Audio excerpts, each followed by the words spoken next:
Understand, for the sake of argument, there are three types of people. There are, however, only two aggregates that are acceptable in a Hegelian-run society. Technically, three possible positions, one being outcome. The first type person is classified conservative, the second type person is classified liberal-minded or progressive.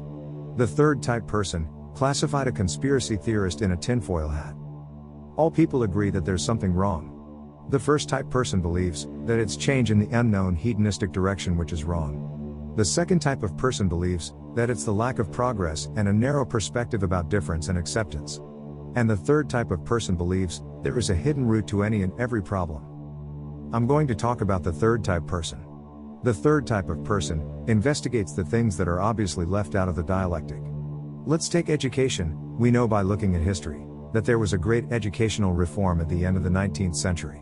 This was not done by governments, it was done by foundations, paid for by people who were known as philanthropists to some, robber barons to others. They did this under the guise of giving back. Now, the third type of person asks questions which the other two types of people don't necessarily even consider. This third type of person wants to know, did education need reforming? What is the outcome of the Reformation? The other two types of people see what's here in our time and thinks that it can be fixed by apps. One app, based on a set of principles from a conservative viewpoint, the other, from a progressive viewpoint. Both viewpoints created within the dialectic through controlled media. The third type of person says, but this problem doesn't seem to have existed before the Reformation. The Hegelian dialectic does not include that which came before the Reformation. That which came before the Reformation would prevent the progress of those who benefit from that Reformation. They are the lords of the Dark Ages. Our progress to them means that they lose their stronghold. This is where we get a conspiracy. People conspired to change the way people were educated, to eliminate competition. They also created income taxation which pays debts on monopoly money for the same purpose, but I digress. They didn't only change the way people are educated, they took the previously existing education and made it non-existent. That previous education was called the liberal arts. Now, we know you can take an elective in college called the liberal arts, but you cannot find Aristotle/Pythagorean liberal arts taught in its original order, nor is it taught during the formative years of life, as it was. They, foundations and their Mandui, replaced the liberal arts with works from Skinner and Pavlov and various others, who were interested in creating human, working slaves. Side note, the liberal arts were said to make a person a whole person, capable of reason. Pavlov was known for his animal training experiments, Pavlov's dog. Skinner was known for his pigeons. Even mathematics was to be taught out of order as part of the new curriculum. And now, of course, we have Common Core, which is an outright abomination and further degeneration. When this reform happened, we had great minds/works like Edward Bernays, Sigmund Freud, Carl Jung, Thomas Hegel. Most of these men were funded by these philanthropists. After the reformation of education, each and every tool created by these men would become potent.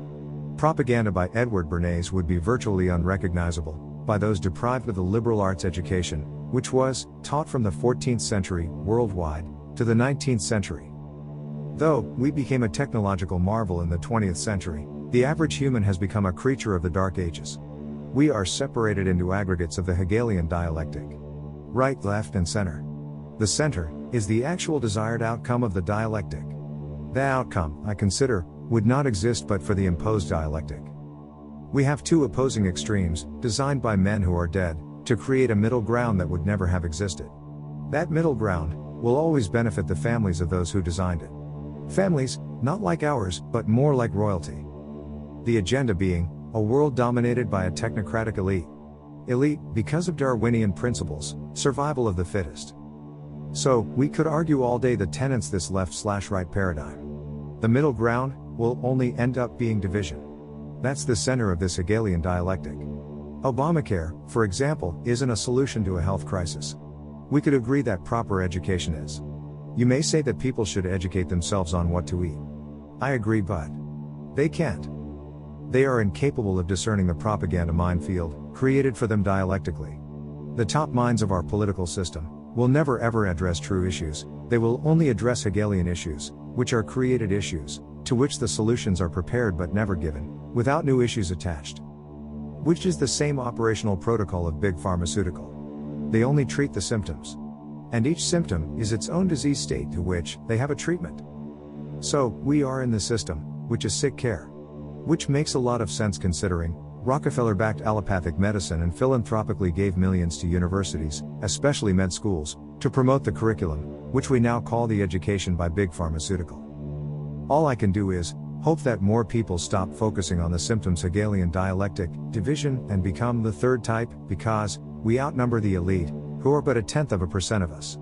They aren't the masterminds their predecessors were, but will still keep us as serfs in a technological dark ages.